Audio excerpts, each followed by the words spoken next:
Hello and welcome back to my next track guide for round 5 of our Sunday Championship here in the Lamborghini Huracan GT3. Next stop is here in America at the Michelin Raceway Road Atlanta, and it's one of those tracks that's pretty simple in its design, but very, very easy to go off and quite hard to get a decent time around here, to be honest.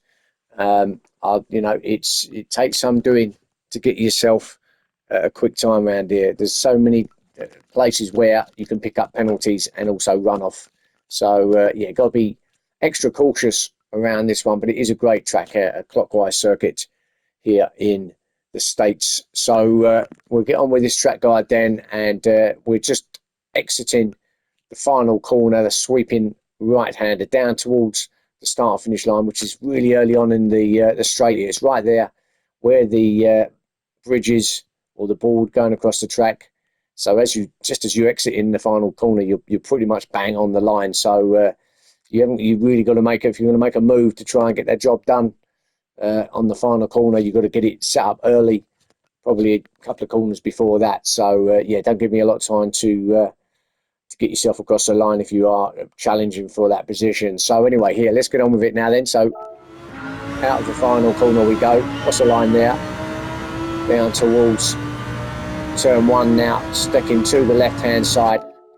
And if you've seen any of my track guides before, and I know I've covered this one, obviously, for me, this first corner. It's an off-cambered corner, but where I start to lift to start with is here at this final cone on the left-hand side. There's several cones there in a line, but the final one, just after, maybe you can just about start to lift.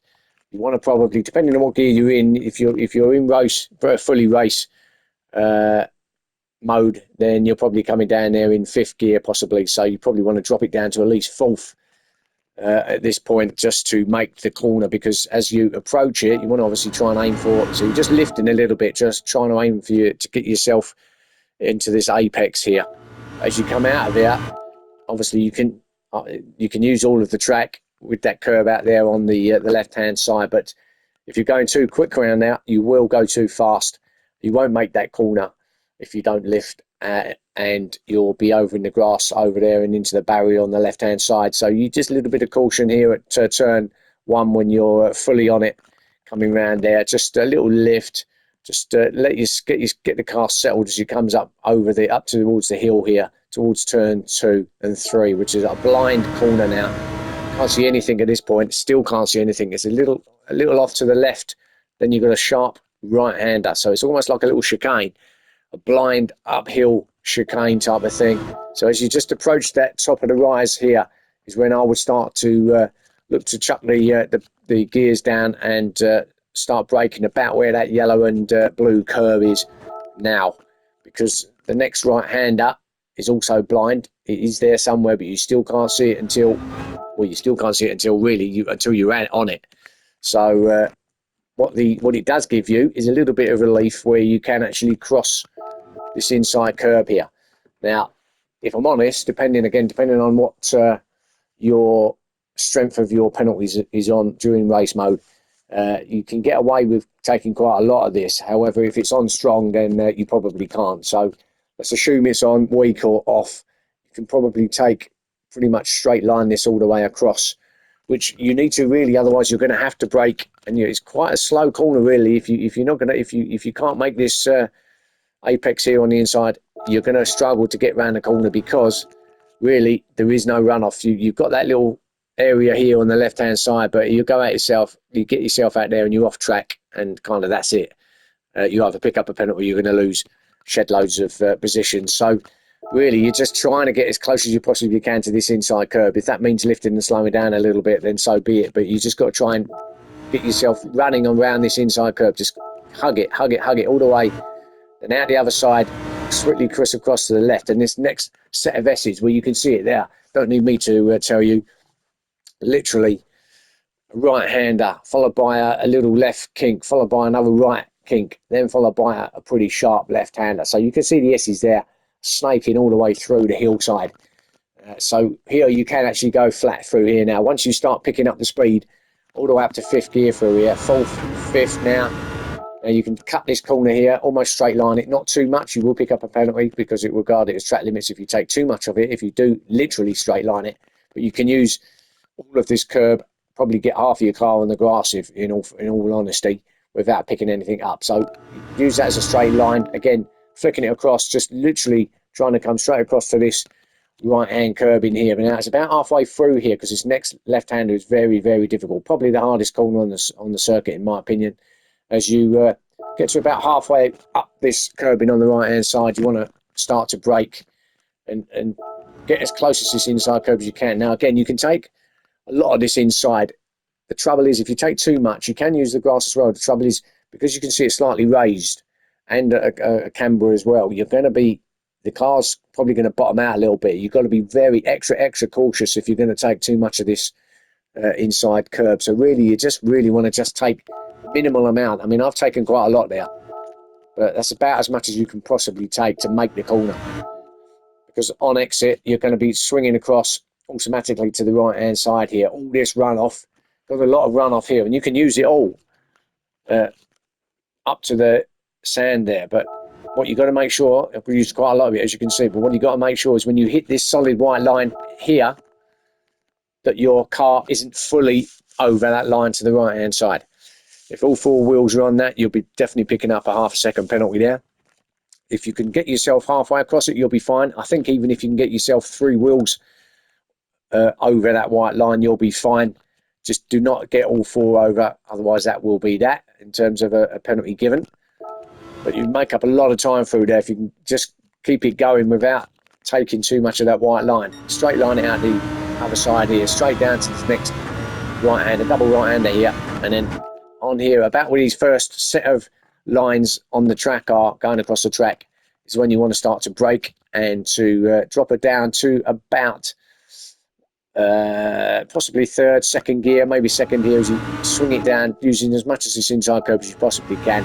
Feed it out, try and get as much of this outside curb as you can as well. And then for me, I'll drop it down to 1st. People will come around here. You can go round in 2nd, it's not a problem. I mean, it probably, depending on the car, you'd probably be safer with this the 2nd gear. Otherwise, as you exit it, the back end's going to come round. But I do prefer 1st gear just to give you that little bit more sort of engine power as you exit out. But basically, you're just going to roll it round this inside curb at this point. And again, you can use all this on the left-hand side. You can run it right the way along up to the white solid line if you wish. But you've got to be a bit careful as well. You can lose the back end if you give it too much. The car won't like it and you will spin, and that'd be your race over. So off the end of that and up now along the long straight, obviously full power up here now, the way along.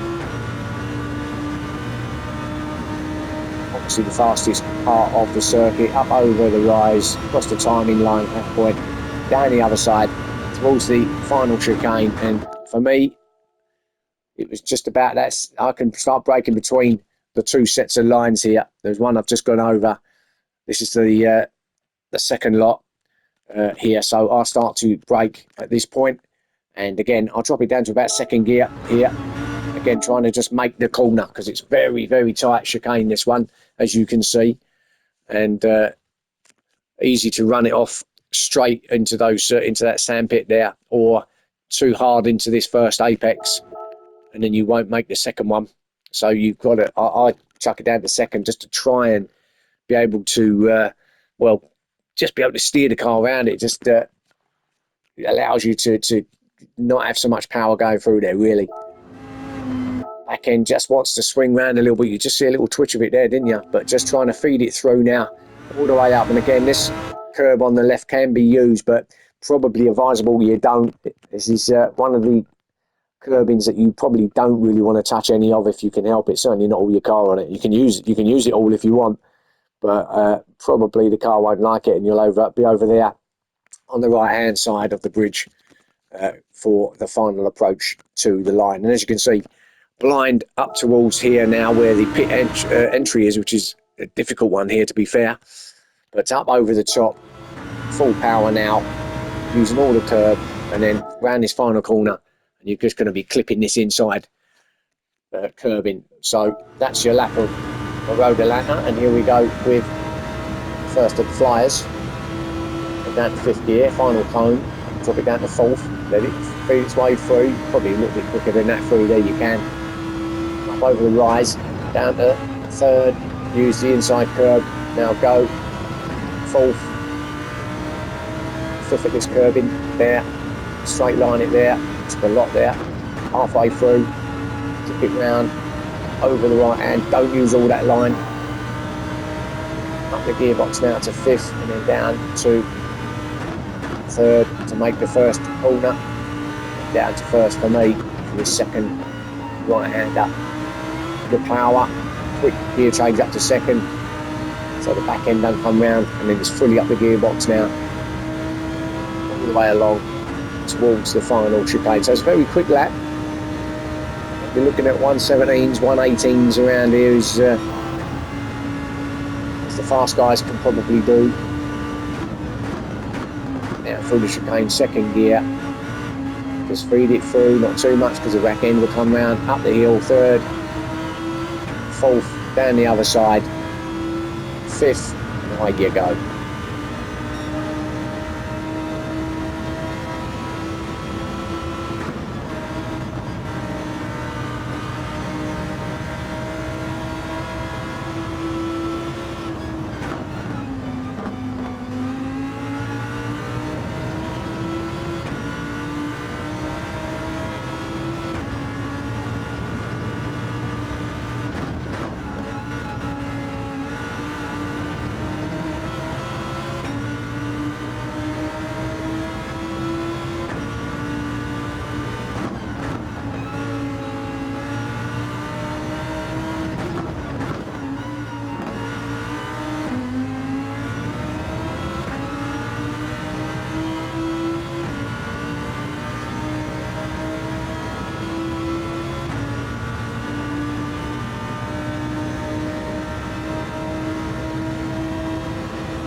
So there you go then.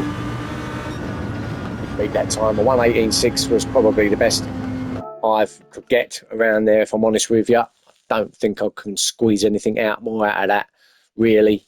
And that's on your own as well, without any cars around you. So just be cautious around this circuit.